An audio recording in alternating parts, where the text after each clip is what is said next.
Pressure ڈالا جا رہا ہے. جو بھی گلگت بلتستان کے اندر جو ڈرامہ کیا گیا ہے, آپ یہ سوچیں کہ جو ممبرز کے اوپر انہوں نے پریشر ڈالا, ہمارے پاس تو نمبر پورے تھے, پہلے پارلیمنٹ کے اندر گھسنے نہیں دیا, اب اس کے بعد ایک ایک ممبر کے اوپر پریشر ڈالا ہے, وہی کرنے جا رہے ہیں جو کہ انہوں نے آزاد کشمیر میں کیا تھا. تو ایک طرف تو یہ ہو رہا ہے, اور اس کے باوجود ہم آج کیونکہ ہمارے ملک کو نقصان نہ ہو, ہم نے یہ فیصلہ کیا ہے کہ ہم اس اسٹینڈ بائی ایگریمنٹ کو بیکنگ دیتے ہیں تب تک جب تک الیکشن نہیں ہوتی. اب اس میں دو اور چیزیں تھیں.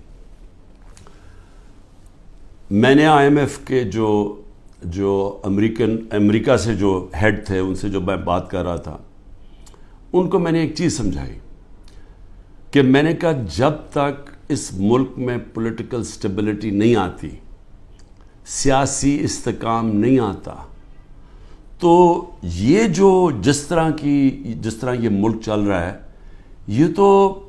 یہ اب تھوڑی دیر اگر آپ 3 ارب دے بھی دیں گے اور 3 ارب ڈالر کی دینے میں تھوڑے سے اور ڈالرز بھی 5-6 ارب ڈالر اور بھی آ جائیں گے, تو یہ تو کینسر کا علاج ڈسپلن سے ہو رہا ہے. جو کینسر ہے وہ پھیلتی جا رہی ہے, اور کینسر کیا ہے کہ ملک میں سیاسی استحکام ہی نہیں ہے. اور وہ کیوں نہیں ہے؟ کیونکہ یہ سب پارٹیز نے مل کے اور ساتھ اسٹیبلشمنٹ, کیونکہ تحریک انصاف اقتدار میں نہ آئے, الیکشن تب کروائیں گے جب یہ سمجھتے ہیں کہ پارٹی تحریک انصاف الیکشن نہیں لڑ سکے گی. جب ان کو اوپر اتنا دباؤ ڈالیں گے, اس کو اس طرح کرش کریں گے کہ جب وہ بالکل الیکشن نہیں لڑ سکے گی تب الیکشن کروائیں گے.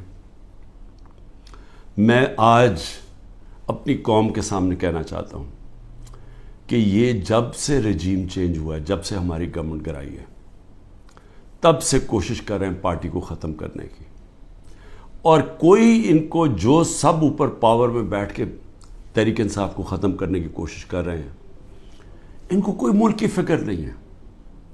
انہوں نے جو پاکستان کی معیشت سے کیا, میں آپ کو پھر کہتا ہوں دشمن بھی نہ کریں.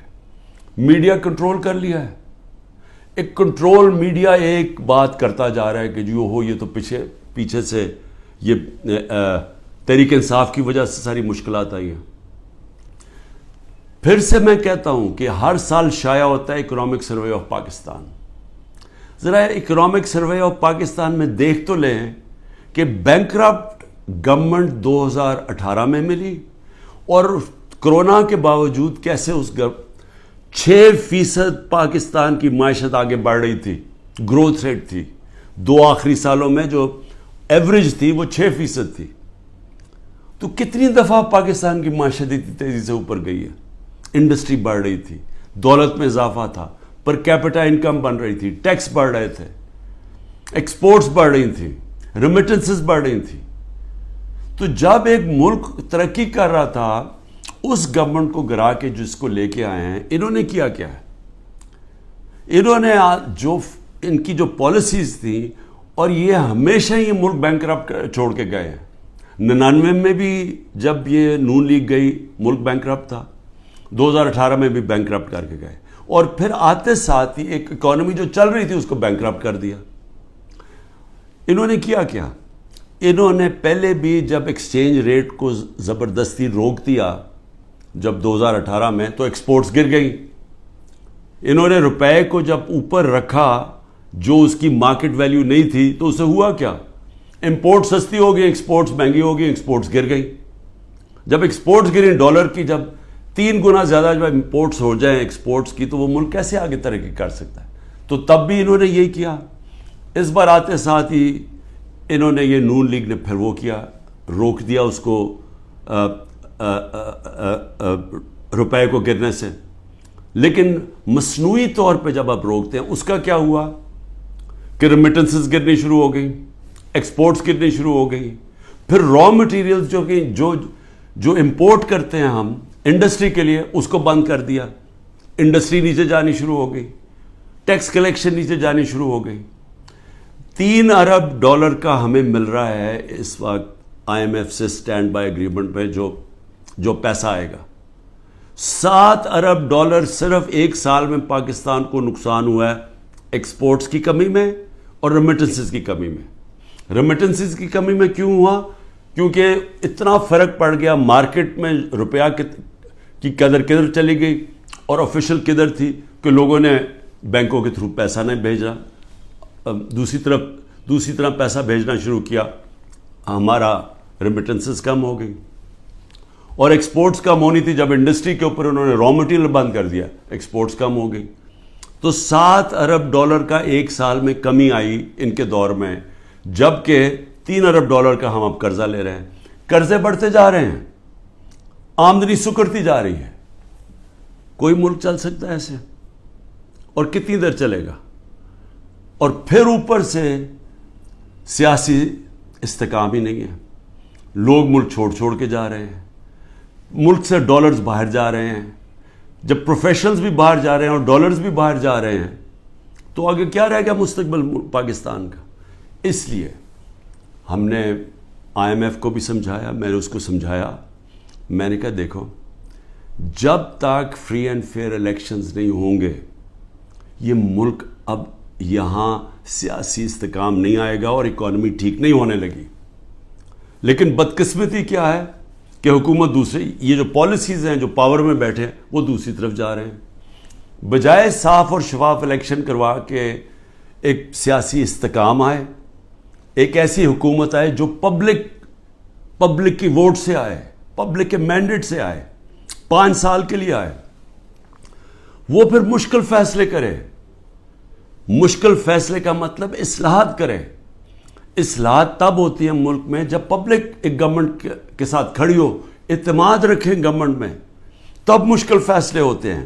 جب وہ گورنمنٹ ان کو کہے کہ یہ ہم اس ملک میں سرجری کر رہے ہیں، یہ ہم اصلاحات کر رہے ہیں، آپ کو شروع میں تکلیف ہوگی لیکن بعد میں آپ کے حالات بہتر ہو جائیں گے. لیکن وہ گورنمنٹ کر سکتی ہے جس کو پبلک اس پہ اعتماد رکھے. اب ان کے اوپر کس نے اعتماد رکھنا ہے؟ کیونکہ جو انہوں نے کہا کہ جی میں 200 سے کم روپیہ کروں گا، آتے ساتھ اس نے کہا ڈالر کم کروں گا، پہلے تو کہا 100 سے کم کروں گا، یہ سارے انہوں نے نعرے مارتے رہے. ہم مہنگائی کم کریں گے، مہنگائی بھی تاریخی، روپیہ بھی تاریخی طور پہ نیچے گرا.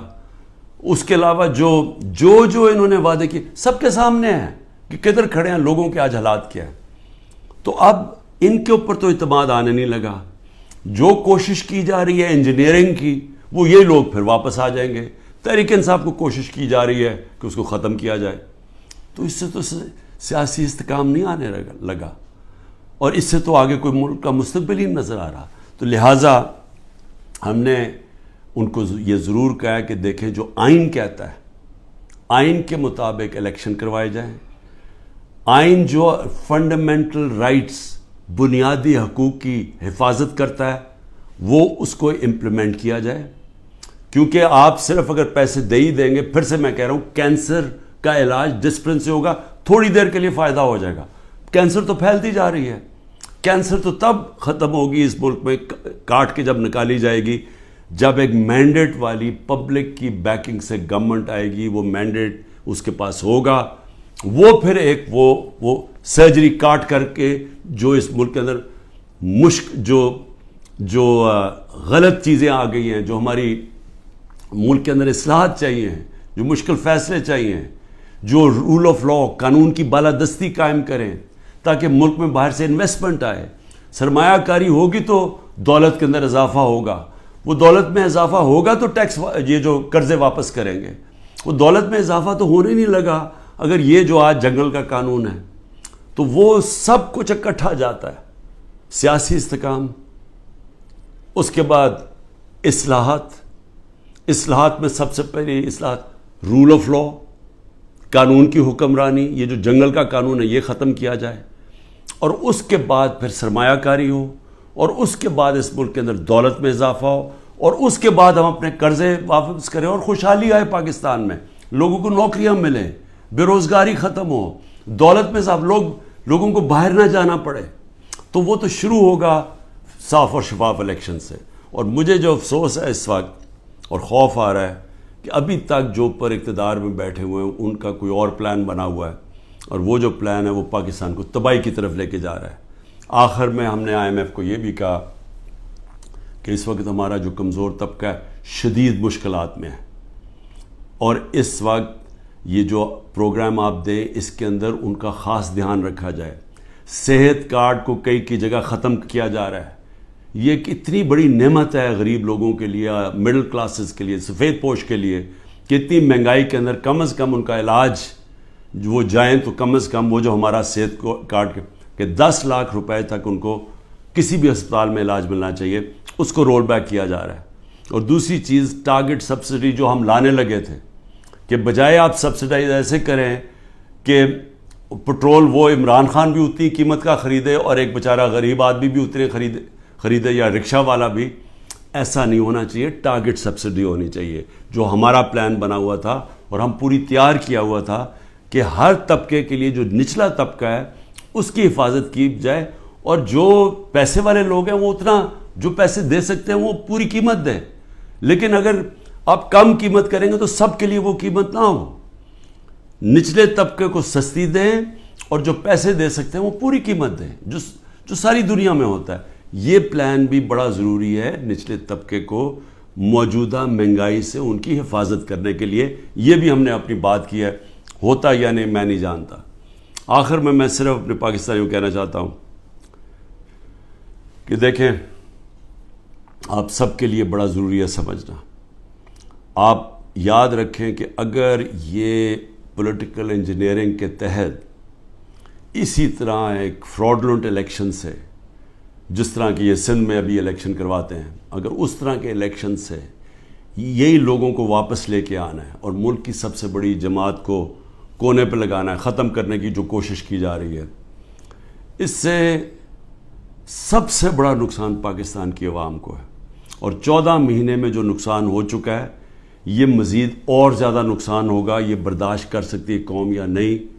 میرے خیال میں یہ نہیں کر سکتی.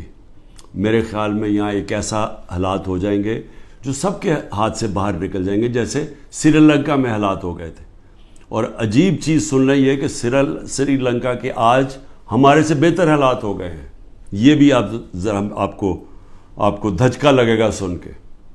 پاکستان پائندہ باد.